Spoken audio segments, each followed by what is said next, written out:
요한계시록 21장 1절에서 6절 상반절까지 말씀입니다. 또 내가 새 하늘과 새 땅을 보니 처음 하늘과 처음 땅이 없어졌고 바다도 다시 있지 않더라. 또 내가 봄에 거룩한 성 새 예루살렘이 하늘에서 하나님께로부터 내려오니 그 준비한 것이 신부가 남편을 위하여 단장한 것 같더라. 내가 들으니 보좌에서 큰 음성이 나서 이르되 보라, 하나님의 장막이 사람들과 함께 있음에 하나님이 그들과 함께 계시리니 그들은 하나님의 백성이 되고 하나님은 친히 그들과 함께 계셔서 모든 눈물을 그 눈에서 닦아 주시니 다시는 사망이 없고 애통하는 것이나 곡하는 것이나 아픈 것이 다시 있지 아니하리니 처음 것들이 다 지나갔음이러라. 보좌에 앉으신 이가 이르시되 보라, 내가 만물을 새롭게 하노라 하시고 또 이르시되 이 말은 신실하고 참되니 기록하라 하시고 또 내게 말씀하시되 이루었도다. 나는 알파와 오메가요 처음과 마지막이라. 오늘 이 시간에는 새 하늘과 새 땅에 대해서 함께 말씀을 살펴보겠습니다.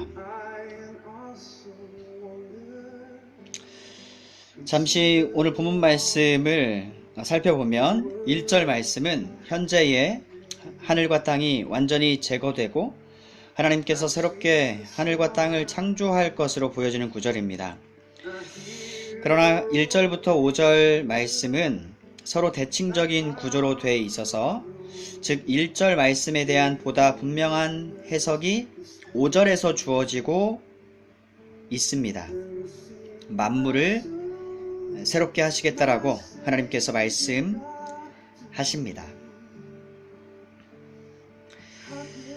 이 5절의 새롭게는 완전한 교체를 의미하는 헬라어가 아니라 특징이나 본질에 있어서 새롭게 함을 뜻하는 헬라어가 사용되었습니다. 즉 재창조가 아니라 갱신의 의미가 강하다는 말씀이죠. 성경 전체를 관통하는 이 언약 가운데 그 앞부분에 노아 언약이 있어요. 핵심은 우주 골격의 보존입니다. 이 노아 언약은 역시 예수 그리스도의 새 언약에서 성취가 됩니다. 그리고 이것은 새 하늘과 새 땅에서 완성이 되죠. 이미 그러나 아직의 구도 안에 있다라고 이해하셔도 좋습니다. 이처럼 만물을 새롭게 하시는 사역은 인류의 범죄로 상실당한 첫 창조의 목적을 실현시키는 것입니다. 하나님은 완전하신 분이기 때문에 하나님의 계획은 완전하죠. 이것은 먼저 예수 그리스도의 초림을 통해 이루어졌고 종말에 그분의 재림을 통해서 완성됩니다. 그동안 인간을 괴롭히고 인간만이 아니라 하나님의 모든 피조 세계를 괴롭혔던 원수 마귀가 완전히 제거가 되는 완성된 하나님 나라 새 하늘 새 땅은 놀랍게 회복되어진 것입니다.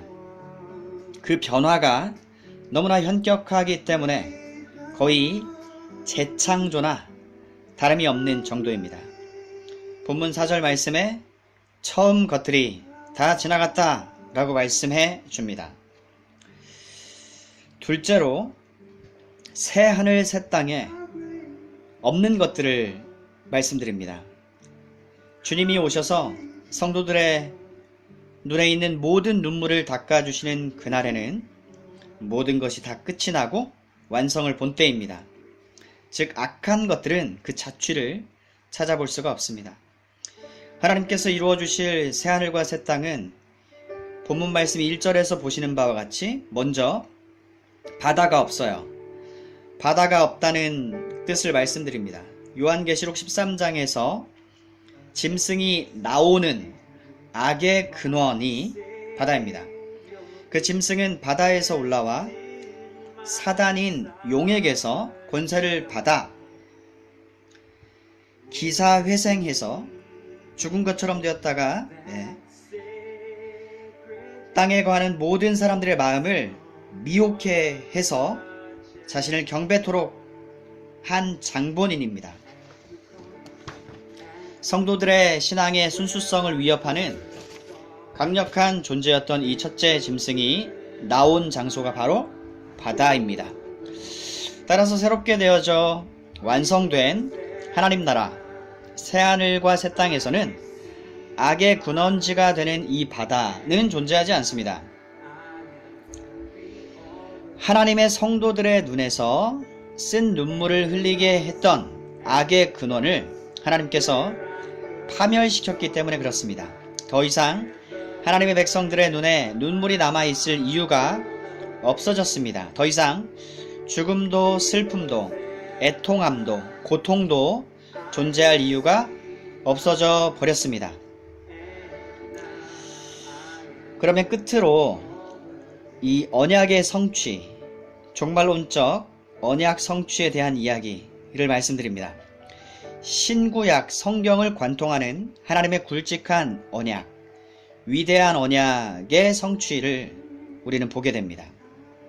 그 언약이란 대표적으로 레위기서 26장 11, 12절 말씀에 나오는 것으로 내가 내 성막을 너희 중에 세우리니 내 마음이 너희를 싫어하지 아니할 것이며 나는 너희 중에 행하여 너희의 하나님이 되고 너희는 내 백성이 될 것이다 라고 하신 말씀입니다. 나는 내 하나님이 되고 너희는 내 백성이 되리라. 이것이 여러분 신구약을 관통하는 언약의 핵심입니다.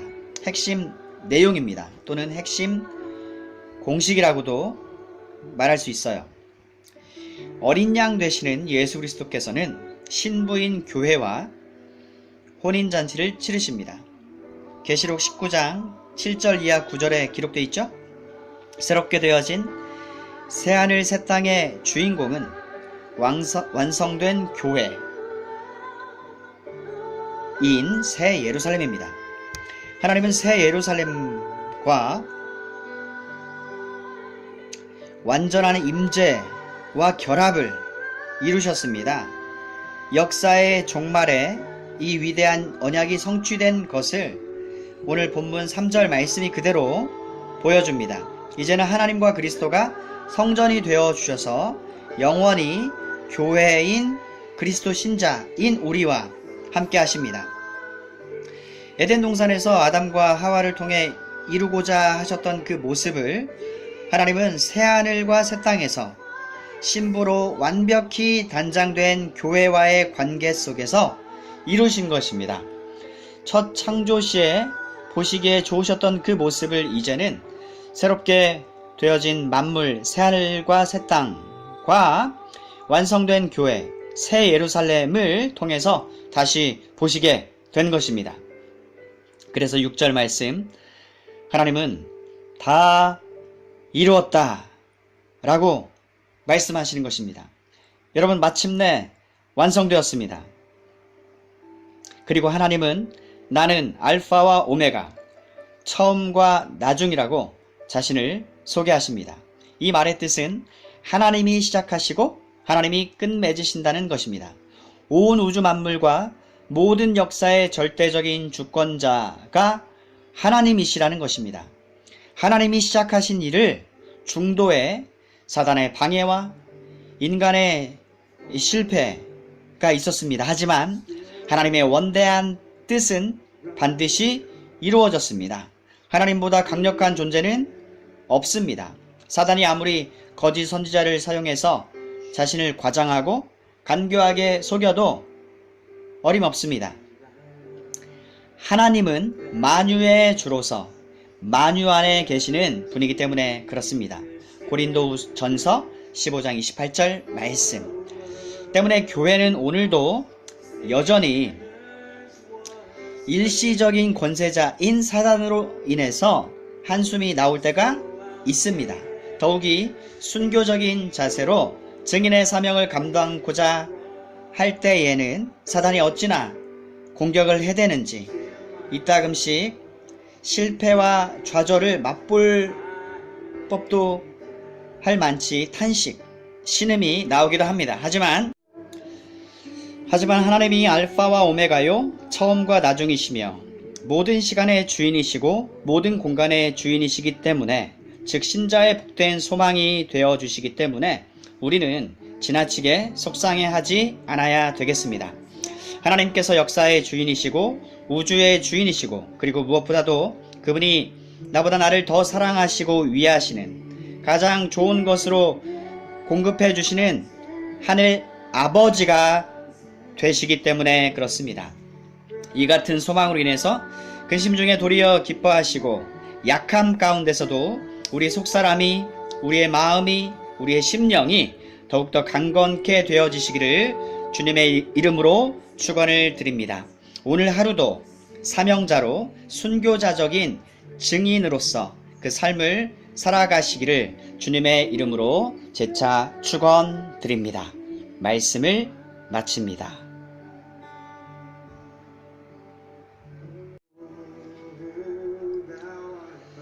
오늘 말씀은 요한계시록 21장 18절에서 21절까지의 말씀입니다. 그 성곽은 벽옥으로 쌓였고 그 성은 정금인데 맑은 유리 같더라. 그 성의 성곽 기초석은 각색 보석으로 꾸몄는데, 첫째 기초석은 벽옥이요, 둘째는 남보석이요, 셋째는 옥수요, 넷째는 녹보석이요, 다섯째는 홍마노요, 여섯째는 홍보석이요, 일곱째는 황옥이요, 여덟째는 녹옥이요, 아홉째는 담황옥이요, 열째는 비취옥이요, 열한째는 청옥이요, 열두째는 자수정이라. 그 12문은 12진주니 각 문마다 한 개의 진주로 되어 있고, 성의 길은 맑은 유리 같은 정금이더라.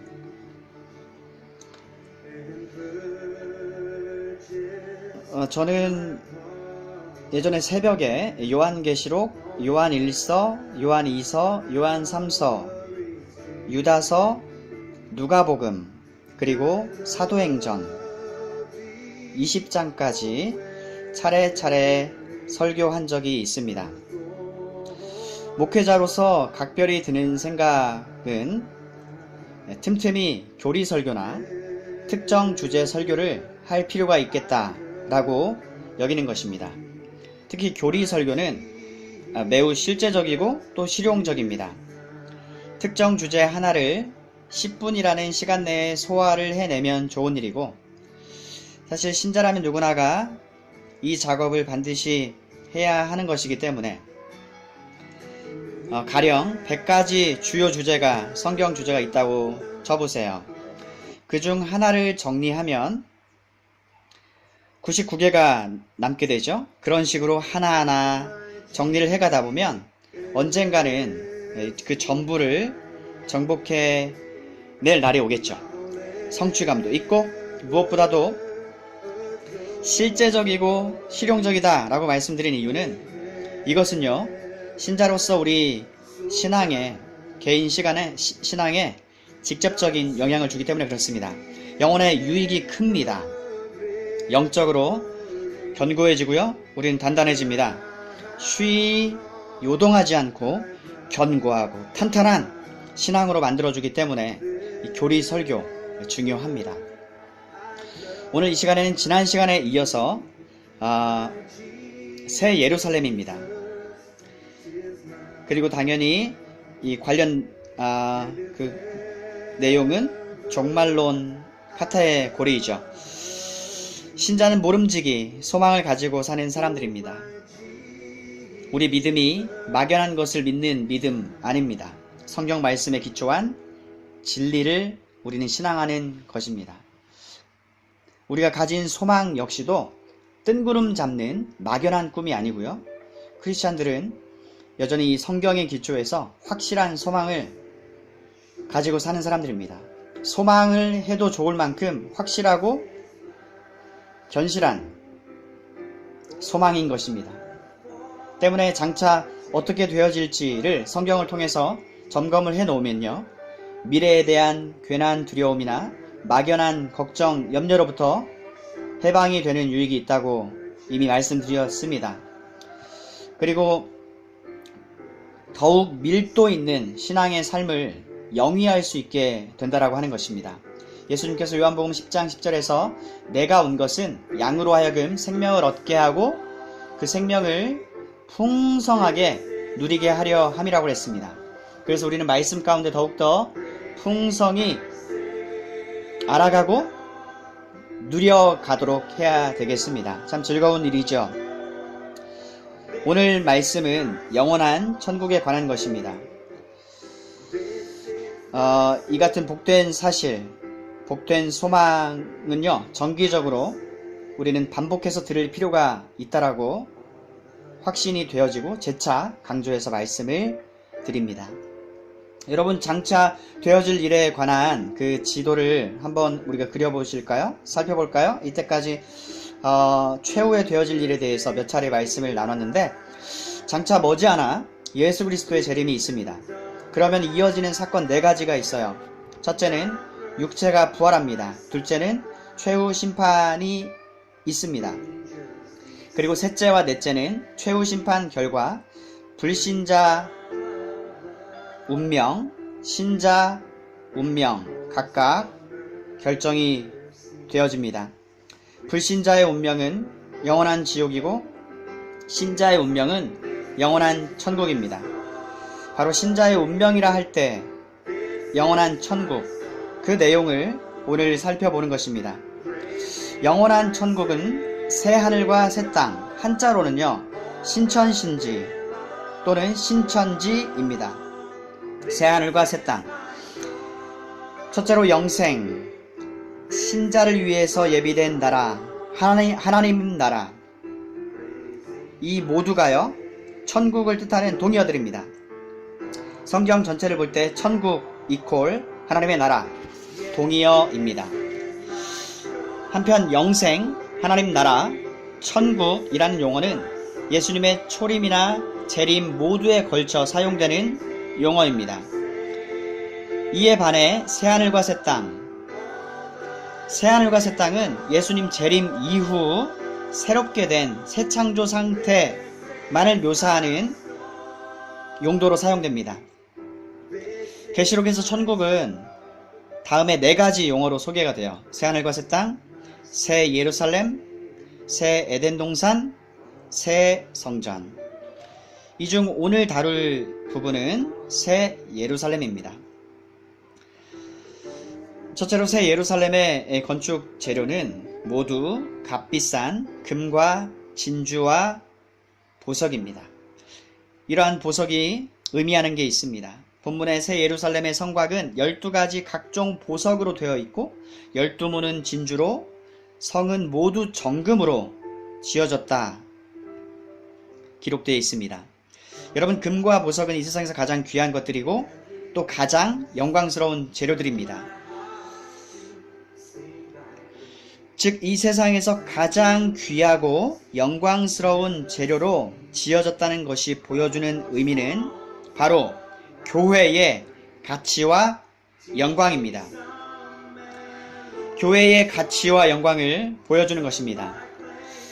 여러분, 에덴 동산에는 금과 보석이 풍부했습니다. 창세기 2장 11절 12절 말씀을 참조하세요. 금과 보석은 또 성전에서도 풍성했습니다. 성전의 성소와 지성소의 벽과 바닥은 금으로 되어 있었습니다.